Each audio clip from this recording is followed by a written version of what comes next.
तो देखिए सवाल खड़े कर रहे हैं और सवाल खड़े करना लाजमी भी है क्योंकि उनके लिए ये दूसरा एंगल है, ये राजनीति का एंगल है। लेकिन क्योंकि असम बांग्लादेश से बिल्कुल जुड़ा हुआ है, बिल्कुल करीब है और तख्ता पलट जैसे हुआ, ऐसे में बांग्लादेशी बड़ी संख्या में अपना देश छोड़कर इधर का रुख कर रहे हैं, अलग अलग देशों का रुख कर रहे हैं और भारत उसमें सबसे ज्यादा उनके टारगेट पर है, भारत में सबसे ज्यादा आ रहे हैं। ऐसे में और मुस्तैदी बढ़ाने की जरूरत महसूस होती है क्योंकि आंतरिक सुरक्षा को अपने आप में बड़ा खतरा है इनसे। रिपोर्ट आपको दिखा रहे हैं।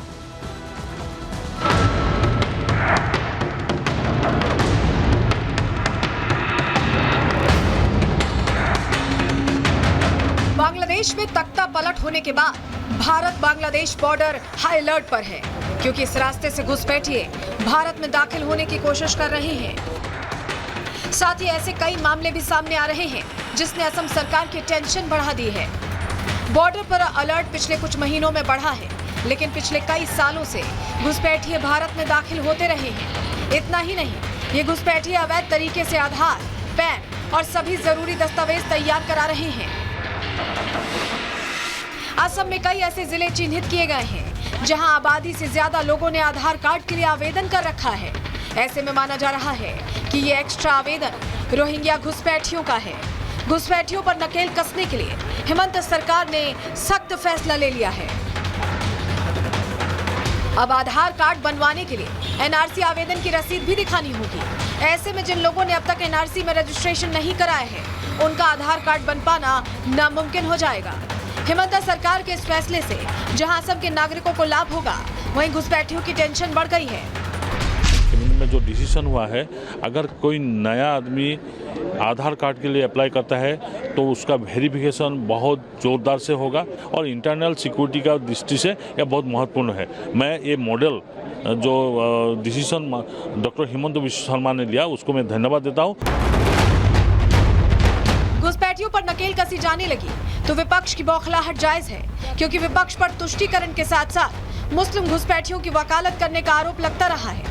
कांग्रेस को असम सरकार का यह फैसला कुछ रास नहीं आ रहा है। असम की जनता जो है ना, अब हेमंत विश्व शर्मा जी की एनआरसी करने जा रही है। चुनाव नजदीक हैं, असम की जनता इस बार हेमंत विश्व शर्मा की अच्छी वाली एनआरसी करेगी। देश में घुसपैठियों का मुद्दा काफी गंभीर है। देश में आंतरिक सुरक्षा और कानून व्यवस्था बनाए रखने के लिए घुसपैठियों पर नकेल कसा जाना बेहद जरूरी है। Bureau report, Republic Bharat. तो असम में कैसे एक्शन लिया गया है ये तो हमने आपको बता दिया। अब बात दिल्ली की भी करते हैं क्योंकि एलजी ने यहाँ जो निर्देश दिए थे उस पर एक्शन होता दिखाई दे रहा है। चलिए सबसे पहले आपको जरा तस्वीर दिखाएंगे दिल्ली की कि कैसे तेजी से यहाँ पर चेकिंग चल रही है। ये तस्वीर देखिए, घुसपैठियों की तलाश चल रही है। बाकायदा पुलिसकर्मी लोगों के बीच जा रहे हैं और पहचान कर रहे हैं, उनके डॉक्यूमेंट्स को वेरीफाई किया जा रहा है। ये तस्वीरों में आप देख पा रहे हैं, ये पुलिस ड्राइव चला रही है। 2 महीने के लिए स्पेशल ड्राइव चलाने की बात है।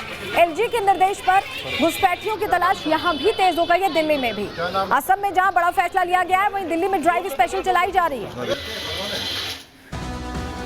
तो आपको जानकारी दे देते हैं, दिल्ली में घुसपैठियों की तलाश हो रही है। हमने आपको तस्वीर भी दिखाई, दूसरे दिन भी दिल्ली पुलिस एक्शन में दिखाई दी। कल ही ये हमने देखा था कि कैसे चेकिंग की जा रही थी अलग अलग इलाकों में। परसों शाम को आदेश जारी किया गया था और कल से एक्शन शुरू हो गया था। आज दूसरा दिन था। दिल्ली पुलिस आज भी लोगों के बीच पहुंचती दिखाई दी, वेरीफाई उनके डॉक्यूमेंट्स करती दिखाई दी। दिल्ली के कई इलाके ऐसे हैं जहां पर ये स्पेशल ड्राइव चलाई जा रही है। लोगों के बीच पहुंचकर अवैध बांग्लादेशी नागरिकों की पहचान की जा रही है और ये सब कुछ आदेश जारी करने के तुरंत बाद शुरू हो गया। संदिग्धों के दस्तावेजों की जांच हो रही है, एक एक चीज यहां पर परखी जा रही है, देखी जा रही है। लेकिन आपको यह भी बता दें कि दिल्ली में स्पेशल ड्राइव चलाने का बाकायदा फायदा हुआ है। अब तक 32 ऐसे लोग हैं जिनकी पहचान हो चुकी है जो अवैध घुसपैठिए के तौर पर यहां दिल्ली में रह रहे थे, राजधानी में रह रहे थे और पुलिस ने 3 लोगों को तो हिरासत में भी ले लिया है। यानी इस एक्शन का फायदा हो रहा है। हमारे आपके बीच बहुत से ऐसे इलाके हैं जहां पर इस तरह से घुसपैठिए बाकायदा रह रहे हैं। पुलिस दस्तावेज देख रही है,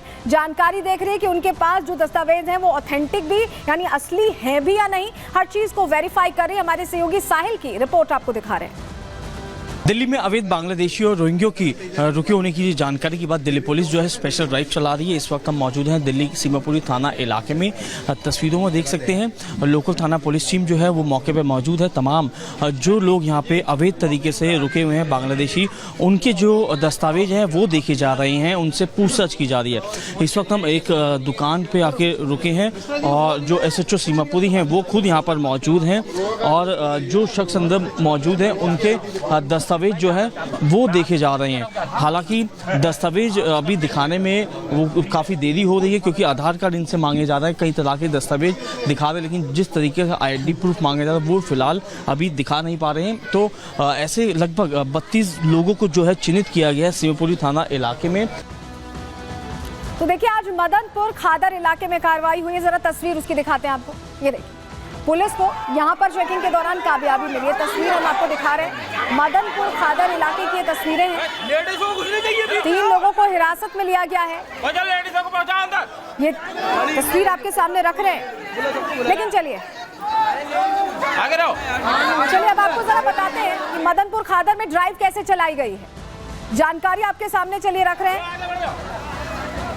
3 लोगों को हिरासत में लिया गया है। दिल्ली के मदनपुर खादर में तलाशी हो रही थी। पुलिस महकमा पहुंचता है, लोगों के बीच जानकारी जुटाता है और पुलिस संदिग्धों के दस्तावेज यहां पर देखने के लिए पहुंची थी।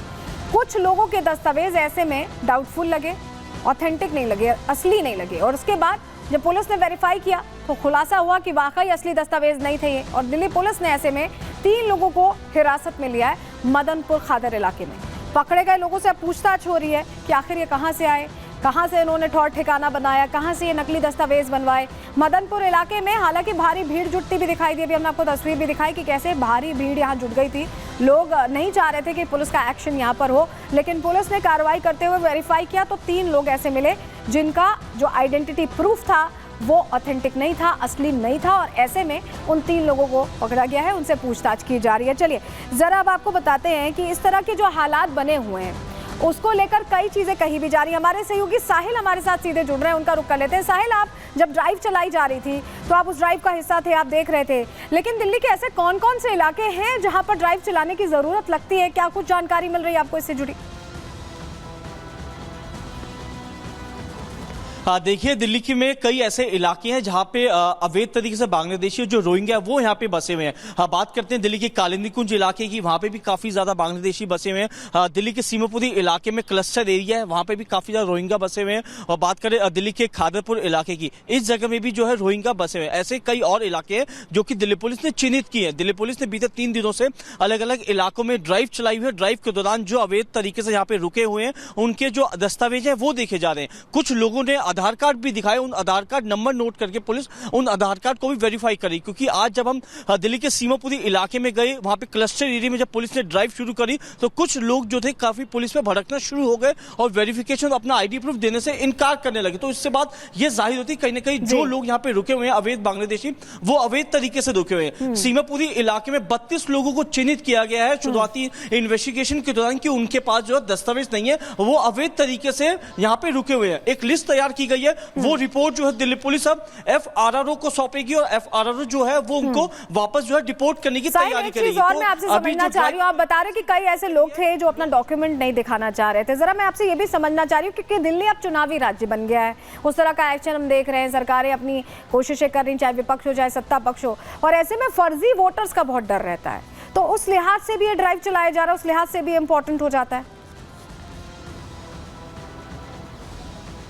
जी निश्चित तौर पे कुछ समय बाद जो है राजधानी में इलेक्शन है, तो इलेक्शन भी कहीं ना कहीं एक मुद्दा बन सकता है। और जो अवैध बांग्लादेशी और रोहिंग्या लंबे समय से राजधानी के अलग अलग इलाकों में बसे हुए हैं, उन्होंने अपना जो आधार कार्ड है वो जाली दस्तावेजों के आधार पर बनाया हुआ है और वही वोट बैंक जो है वो जो यहाँ की जो पार्टियां उनको कहीं ना कहीं फेवर मिल सकता है। तो LG की तरफ से यही आदेश दिया गया था कि चुनाव से पहले जो एक लिस्ट तैयार की जाए, जो अवैध तरीके से बांग्लादेशी रोहिंग्या बैठे हुए हैं, बसे हुए हैं, उनकी एक लिस्ट तैयार की जाए, उनको यहाँ से डिपोर्ट किया जाए, जिसके चलते जो लोग यहाँ पे बैठते हैं उनसे क्राइम की वारदातें भी होती है, तो कहीं ना कहीं उनपे काफी लोगों का जो नाम है वो सामने आता है। तो इसको लेके कहीं ना कहीं फायदा जरूर होगा और दिल्ली पुलिस की पहल यही है कि स्पेशल ड्राइव के दौरान सभी लोगों के दस्तावेज देखे जा रहे हैं और जो दस्तावेज दिखाने में असमर्थ होता है तो कहीं ना कहीं उनकी वेरिफिकेशन पुलिस उनसे पूछताछ भी करती है। अब बात करें आज और अगर मदनपुर साक्ष्य हैं, डॉक्यूमेंट्स आपके पक्के हैं तो कोई दिक्कत होनी भी नहीं चाहिए जांच में, ये हमारी आपकी बेहतरी के लिए ही किया जा रहा है।